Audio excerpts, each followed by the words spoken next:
Good evening, Lady Sondes and Liz, and thank you for giving us your time. During the year, we conducted 3 excavations in the Stringlands Farm area, as you know. The university have done a barrow in Stringlands Field, and earlier on in the year, in May, we looked at that possible causewayed enclosure, and then we had the big excavation throughout September in Woods Court Field. So, as Leeds Court Estate and as the patron of the society, what are your views on what we've done for you in the last year? It's been such a wide range of experiences and emotions, and in fact it has at times been very emotional. It has been very exciting. It has been very educational. It has been a great adventure. It has been the beginning of a wonderful journey. It has been particularly nice to see how the whole estate has been able to embrace this, even if it's been participation in small ways or, like with Liz, a very substantial amount of effort and time.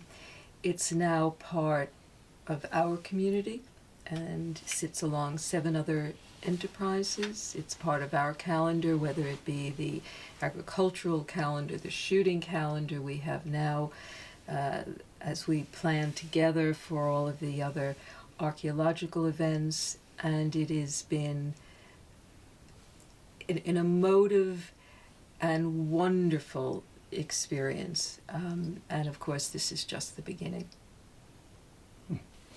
Liz, from your point of view, from having to deal with us almost daily? Well, communication's great, isn't it? I mean, modern communication now, email, phone, things just got done. I think it's quite daunting when you're asked to take a prime field out of agricultural production for 4 to 6 weeks, and you had a set start date, and not always the same for us at our end, because the weather did put a dampener on things for a few days and we had a little panic.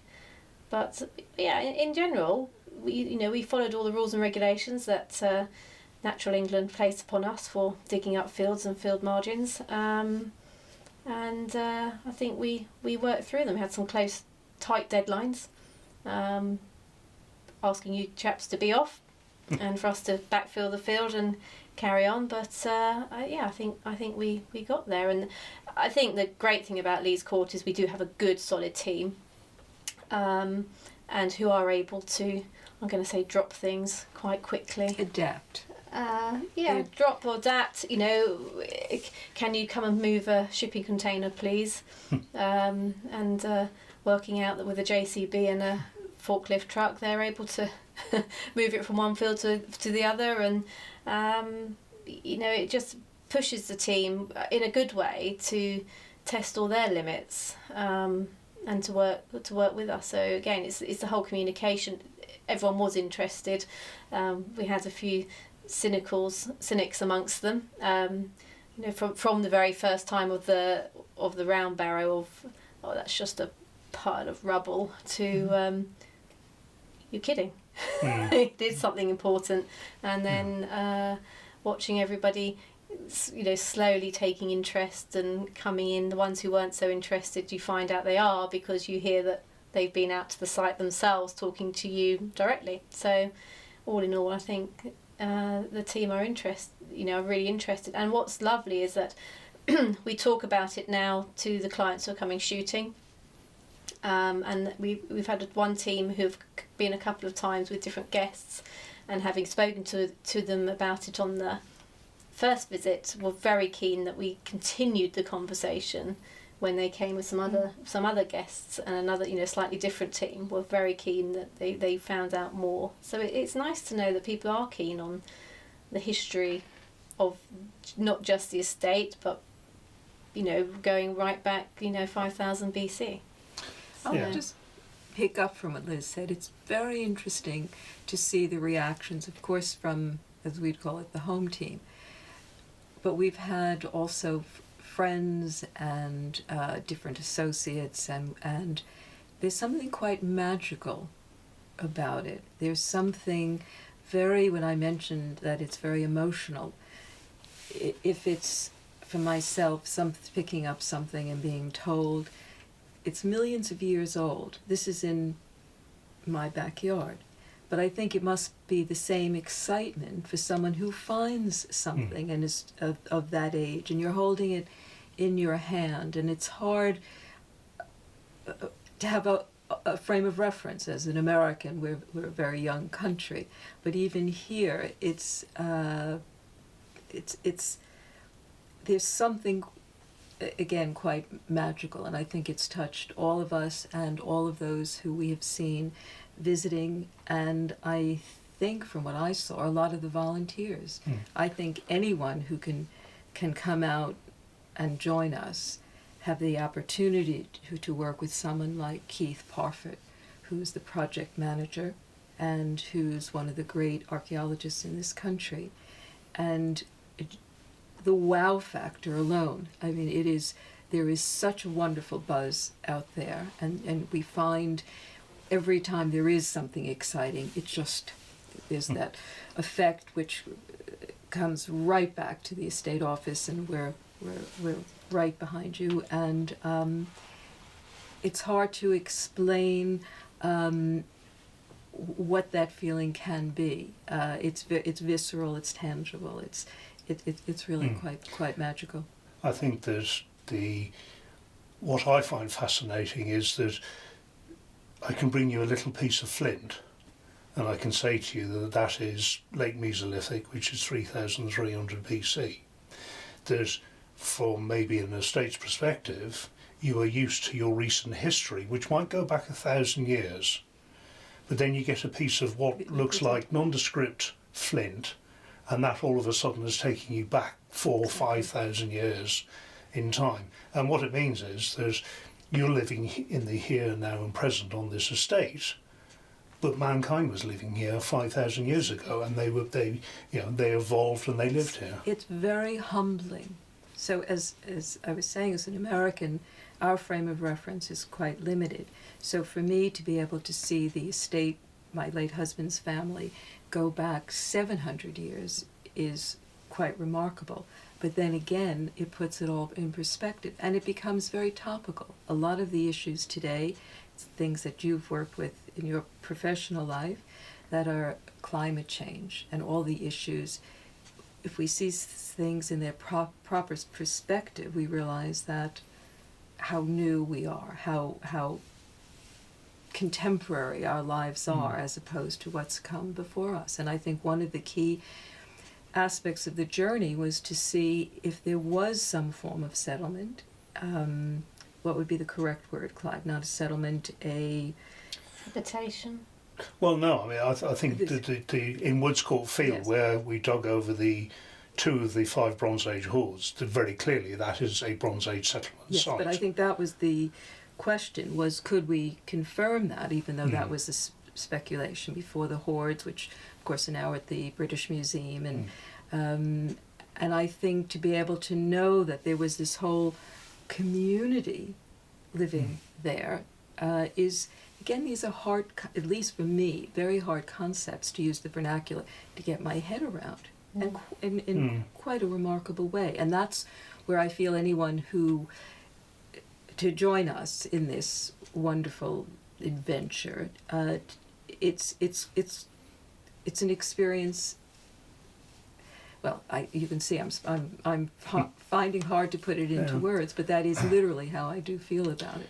Well, I think one of the beauties of the sort of archaeology we're doing here is you can go into that field and you can put your hand back 5,000 years by picking up a piece of burnt flint, or a piece of worked flint, or a piece of Bronze Age pot. And we know now from having that pot dated, we've got a date range of 1150 to 950 BC. So we know that there was a Bronze Age settlement there. Now the interesting thing is that we then want to expand that for next year. So the plan is that where the first Bronze Age hoard that was found at the top end of the field, we now want to excavate that, because we think the possibilities that Bronze Age hoard number one is actually earlier than the site that we dug at Woods Court Field in September. So we want to see if there's a correlation in the settlement between Bronze Age Hoard 1 and Bronze Age Hoards 2 and 3. So that's a plan for 2019. Another plan for 2019 is we want to fully excavate the causewayed enclosure that we did an exploratory trench on, because we've got Neolithic pottery in the layers there correctly defined. The other thing that we are going to do is we're going to conduct a geophysical survey in Badlesmere. This is the start of the hunt for Badlesmere Castle. Your favourite. Particular, yes. But that will probably throw up additional excavation targets for 2019. I think that what's so I get from you, and I totally understand the thrill of the archaeology. From my point of view, what I found to be absolutely fascinating is that we had 253 people come up and take part in that excavation, and that's quite remarkable. It is quite. And I think it's a testament to the estate and the thrill of the estate, the fact that we have this area here that archaeologically is relatively unknown. We know what's going on around it, Canterbury, we've got Watling Street and the Romans and everything else there, but we've got this particular area here that is archaeologically relatively unknown, and to be able to come there, I think has attracted a lot of interest, and I think a lot of those people will come back again next year. So I think we've got an interesting season ahead in 2019. Certainly from the buzz on the ground, I would very much hope that would be the case, because there was such a lovely feeling to it, and with the fact that there was so much happening, there was so many finds, there was, I think it kept everyone's interest, it kept everyone going, and the stewardship of an estate as old as this, the history is so important, but to be able to look at history in a whole different way is just a wonderful legacy, to be able to say the history isn't just of the last few hundred years, but remarkably it's, of course, thousands of years, or in some cases millions of years. That's pretty humbling, as I said. Yes, I think it's very, very interesting, and the generosity of the estate and Liz and her team has been quite phenomenal, because you can go onto sites and there's a enormous pressure to get on there and then get off, because the landowner or the developer needs the land. So being able to take our time and spend our time properly doing it is quite a luxury in this day and age, with commercial archaeology in the background. It was nice from the estate's point of view, particularly from those of us who regularly visited, how the volunteers and the professionals so happily downed tools to tell you what they had found. You know, I now look at, if I walk across a field today, I'm looking for different things. You know, what I would have kicked on with the toe of my boot is now, oh, that's a bit of burnt flint. That's quite interesting. Pick it up and, you know, make a note of it, and I think it's the same for our gamekeeper, farm foreman, you know, Ken with the JCB. You know, how I think Ken was, how big do you want the hole? You know, it's not, I'm not giving you it's not a day's worth of JCB work. It's how big, how deep, when do you want me to stop?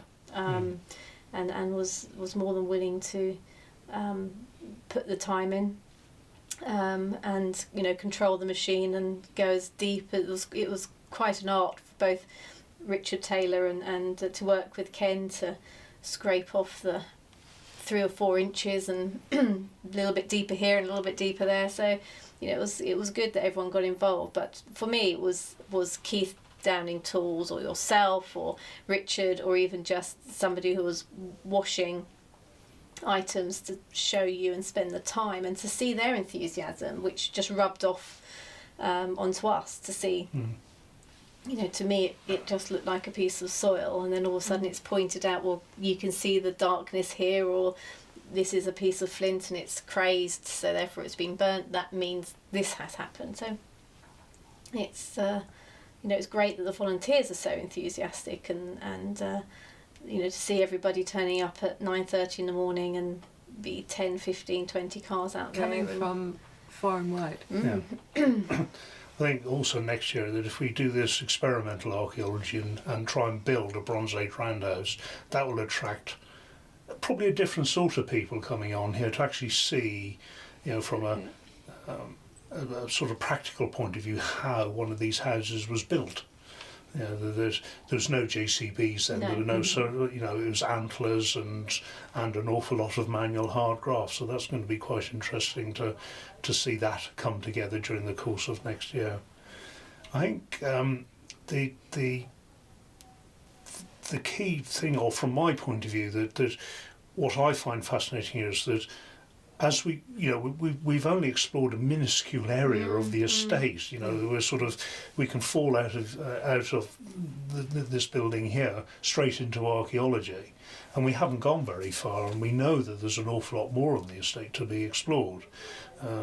The history of the estate gives us quite a strong medieval past, but from prehistory to medieval, there's a very significant gap in our knowledge, and hopefully this project will go some considerable way to fill that in, so that you might have further ancestors you don't know about yet that we've got to find out. But in the whole, for the community as well, so not just necessarily the estate, but the word spread. You had visitors from other neighbours bringing items. Yes. Highlighted more information. The schools coming part of the Lees Court Education and Research Network, bringing in some of the local schools who came down and visited. Eastling School came and visited the university dig site. How much they enjoyed that. 2 other local schools want to come next year. Now they know it's sort of happening, and they can programme it in. And bring it into their curriculum is just exactly what the estate is keen on, is the educational side, and also what the society wants to. I think that's a very important aspect of this project. Yes. That I'm very pleased that I've done a day with the little ones from Shelwich Primary and then visiting there and the university there. But we have this gap because we're looking after the primary schools, of which prehistory and Romans is part of their curriculum. We've got the universities quite clearly doing degrees in archaeology, but then we have nothing in the secondary school because archaeology was taken out of the curriculum, which I think is quite a disappointment. But we're exploring ways there for next year of maybe seeing if something can be done around the Duke of Edinburgh scheme as part of their volunteering package to maybe come up here and try it. Because I think it's as you said, that you get someone who's seen timetables, sort of, I fancy giving that a go. But it's when you get them on their hands and knees with a trowel in hand that they either love it and hate it, and they'll be back again the next day, or you won't see them again.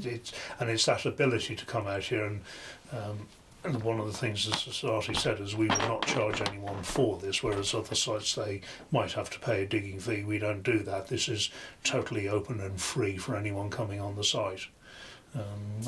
But to watch, one day I had some neighbours bringing their grandchildren down and walking on and being welcomed immediately onto site, signed in, come and have a look, come tomorrow, bring your friends. It was just lovely to witness. It was a very good experience for all concerned, and I think next year we can. Now we know how it's running. The estate can push our side a little bit more with the local schools that we know and deal with, and get some more school visits out or local organisations out